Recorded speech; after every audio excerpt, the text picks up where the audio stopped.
Leningrad, Sovyetler Birliği'nin ikinci büyük şehri ve eski Çarlık Rusya'nın görkemli başkentiydi. Hitler, Bolşevizm doğduğu yer olduğu için oradan nefret ediyordu. 1941'den itibaren kuşatıp bombaladığı şehri tarihin en uzun ve kanlı kuşatmalarından birinde aç bıraktı. 22 Haziran 1941 günü Doğu Prusya'da bir ormanın derinliklerinde bekliyordu. Silahlarımızı ve mühimmatımızı kontrol ettik. Son bir sıcak yemek dağıtılıyordu. Tadını almadan yedik. Yemek boğazımıza dizilmişti. Sonra aniden her yerde silahlar patladı. Saat 03.05'i gösteriyordu. Nazilerin Sovyetler Birliği'ni istila etmeye amaçlayan Barbarossa seferi başlamıştı. Cephenin güneyinde Almanya, Sovyetler Birliği'ne tahıl ambarı olan Ukrayna'yı ele geçirmeyi hedefliyordu. Cephenin merkezindeki birliklerin hedefi ise Beyaz Rusya ve ardından Moskova'ydı. Kuzey Ordu grubunun amacı ise Leningrad'ı almaktı. Şehri ele geçirmekle görevlendirilen kişi dindar bir Bavyeralı Katolik olan Maraşal Wilhelm von Leib'ti. Bu maksadı gerçekleştirmek için 16. ve 18. orduların piyadeleri ile Orgeneral Höppener 4. Panzer grubuna mensup zırhlı birlikleri komuta ediyordu. Nefes kesici bir hızla hareket eden panzerler Sovyet işgali altındaki Baltık ülkeleri Litvanya, Letonya ve Estonya'ya doğru ilerledi. Domenico Pellegrini Giamperetto ve bağlı olduğu Brandenburger komandoları onlara her fırsatta yardım ediyordu. Sovyetleri yanıltmak için Kızıl Ordu üniformaları giyen bu komando birlikleri zırhlı birliklerin geçebilmeleri için önemli köprüleri sağlam bir şekilde ele geçiriyorlardı.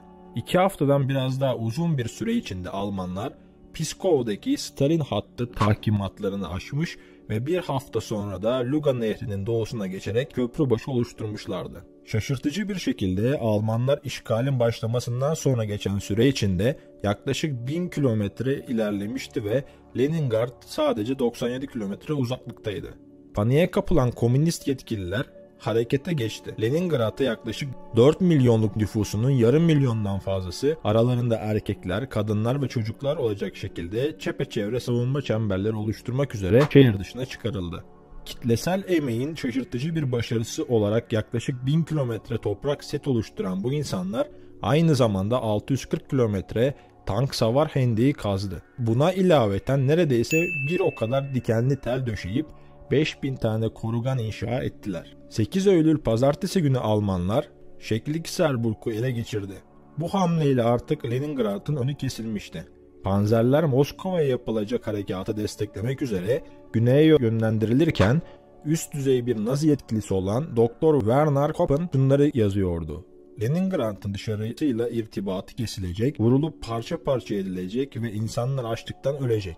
Aynı pazartesi günü Nazi Hava Kuvvetleri Leningrad'ın Badaev bölgesinde bulunan depoyu bombalayarak şehrin gıda stoklarını yok etti. Bu bombardıman sonucunda eriyen şekerler lav gibi nehre aktı.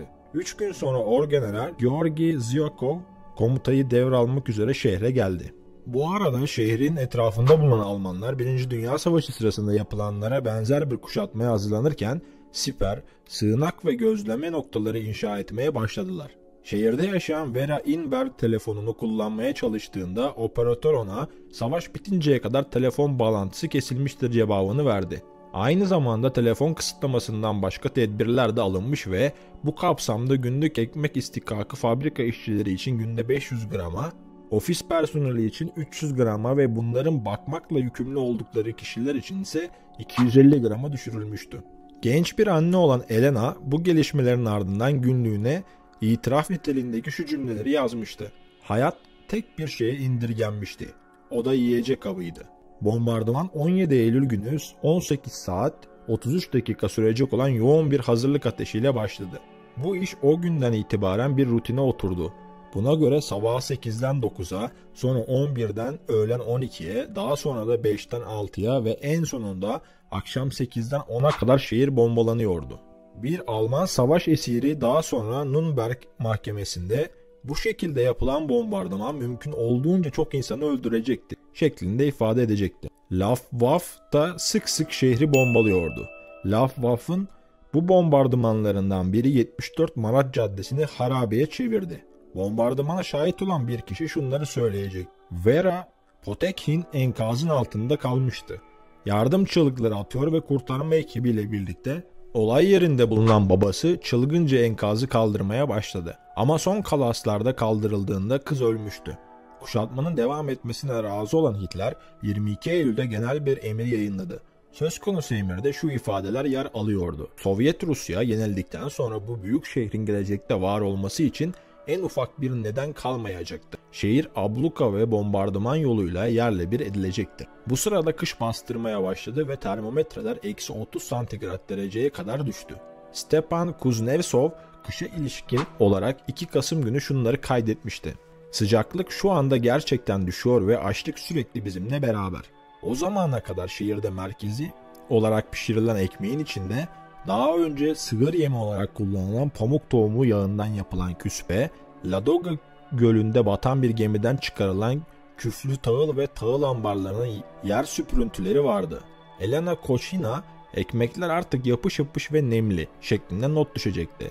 Elde bu kadar az yiyecek varken insanlar karınlarını doyurmak için doğaçlama şeyler yapmak zorunda kaldı. Şehrin köpekleri ve kedileri kısa sürede tencereye girmiş, bunu hayvansal proteinlere dayandığı için mobilyalardan kazınan marangoz tutkalı izlemişti. Faina Prosova, yaşadıklarını daha sonra yaşlı bir kadının tavsiyesi üzerine duvar kağıdını kaynattım. Sonra deri bir kemeri kaynatmayı denedim sözleriyle ifade edecekti. Bunlar yaşanırken günlük ekmek istikakı Eylül ayındakinin yarısına düşmüştü. Noel'e doğru yerdeki kar kalınlaştıkça zaten yetersiz olan ekmek istikakı bir kez daha azaldı. Buna göre fabrika işçileri için sadece 250 gram ve diğer herkes için ise 125 gram ekmek verilecekti. Bu miktar orta boy bir somundan kesilen sadece 3 dilim ekmeğe eşdeğerdi. O dönemde verilen bir konferansta açlığın dışa vuran belirtileri arasında vücutta şişlikler, tersiz ve yağsız bir cilt bulundu. Spesifik yüz ifadesinin ise duygusuzluk ve ilgisizlik şeklinde kendini gösterdiği anlatılıyordu. 1942 yılının Ocak ayında 17 yaşındaki Vasily Vladimirov günlüğüne şunları yazmıştı. Ölü sayısı günde 20 bine ulaştı. Sokaklarda her yerde ceset taşıyan insanlar görüyorsunuz. Kuşatma altındaki kente yaşam ilkel bir hal almıştı. Kent sakinlerinden biri şöyle diyordu. Bazıları ne pahasına olursa olsun hayatlarını kurtarmaya çalışıyor. Bunun için karne çalıyorlar. Yoldan geçenlerin elinden ekmek kapıyorlar. İnsanlar açlıktan ve ölüm korkusundan çıldırmış halde sokaklarda dolaşıyor. Yaşanan çaresizlik içinde bazı kişi yamyamlığa yöneldi. Tamamen bitkin düşmüş bir kadın kocası yorgunluktan ve gıdasızlıktan bayıldığında kendisi ve çocukları için çorba yapmak üzere kocasının bacağının bir kısmını kestiğini söyledi. Bir diğeri ise sokakta yatan bir cesetin bir parçasını kestiğini söylemişti. Bu kadınlar yetkililer tarafından yakalanarak idam edildi. Çeteler kuruldu ve bunlar geceleri yalnız yürüyen insanları avladılar. Ebeveynler çocuklarını yediler ve hayatta kalanlardan birinin söylediği gibi çocuklar ebeveynlerin ölmesini beklediler. Annemin ve babamın ölümünü izledim. Açlıktan öldüklerini çok iyi biliyordum ama onların ekmek istikaklarını hayatta kalmalarından daha çok istiyordum. Bunlar Leningrad'da yaşanan olayların insanlığı getirdiği en düşük seviyeydi. Bununla birlikte Sovyet yetkilileri de şehirde yaşanan sefaletten kısmen sorumluydu. 1941'in Aralık ayının başında Ladoga Gölü donmuş ve Sovyetler gölün karşısına geçecek şekilde buzun üzerine yaşam yolu olarak adlandırılan bir yol inşa etti. Luftwaffe tarafından yapılan bombardımanlara ve bu geçişin tehlikeli olmasına rağmen yıl sonuna kadar 4000'den fazla kamyon şehre her gün 70 ton gıda ve malzeme taşıdı. Ayrıca bu yol şehirde yaşayan vatandaşların tahliyesi için de kullanılabilirdi. Söz konusu yol kullanılarak taşınan günlük yük miktarı 10 Şubat'a kadar 3 tona kadar ulaştı. Böylelikle yetkililerin fabrika işçileri için ekmek istikakını Eylül ayındaki 500 gramlık seviyeye çıkarmasına olanak sağlamıştı. Ancak gerçekte çoğu vatandaş bu istikakın hiçbirini alamıyordu. Çünkü yolsuzluk bölgesel bir salgın haline gelmiş. Parti yetkilileri konvoyları kendi çıkarları için yağmalamıştı.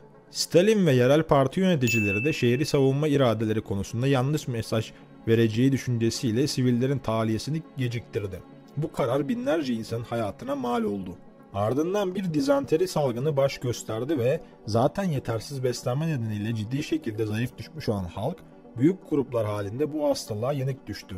Nadia Makarova yaşadığı dehşeti kız kardeşine yazdığı bir mektupta şöyle anlatmıştı. 2 hafta süren hastalık ve ishalden sonra sevgili annemiz öldü. Annemin ölümünden 3 gün önce de küçük Misha ve Fedya'yı kaybettim. Artık sadece 2 çocuğum kaldı. Bahar yaklaşırken bile günlük ölü sayısı 20.000 ila 25.000 arasında kalmaya devam etti. Olga Fredenberg'in dediği gibi bu kimsenin baş edemeyeceği bir ölüm seriydi. Ardından Sovyetlerin geleneksel olarak kutladıkları 8 Mart Kadınlar Günü'nde yetkililer kentte yaşayan kadınların kar, moloz ve çöpleri temizlemek üzere sokaklara çıkmaları için emir verdi. Aradan bir hafta geçtikten sonra 100.000 kadın günde birkaç saat temizlik yapıyordu. Elena Martilla'nın da belirttiği gibi bu kolektif çaba dikkat çekici bir şekilde işe yaramaya başlamıştı. Hitler'in şehrimizin yeryüzünden silinmesi için verdiği zalim emre meydan okuyor ve Leningradlılar olarak anılmaktan gurur duyuyorduk. Sonunda 15 Nisan çarşamba günü bir hastanede çalışan hemşire Vera Pavlova şunları söyleyecekti. Hepimiz bir tramvay çınının çınlaması sesini duyduk. Şaşkınlıktan nefesimiz kesildi. Çünkü bu bir zafer işaretiydi.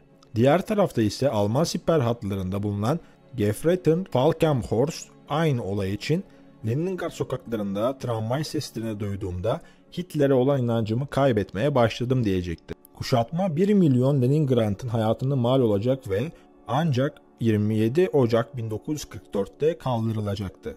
Ama yaşanan o ilk korkunç kış sona ermişti. Şair Olga Bergholz kuşatma sürecine baştan sona katlandı, kendi kocasının gömülü olduğu uçsuz bucaksız Piskaryov anıt mezarlığında bir taşta kazılı halde duran bir şiir yazdı. Bu taşlara bakan sizler bilin ki hiçbiri ve hiçbir şey unutulmadı.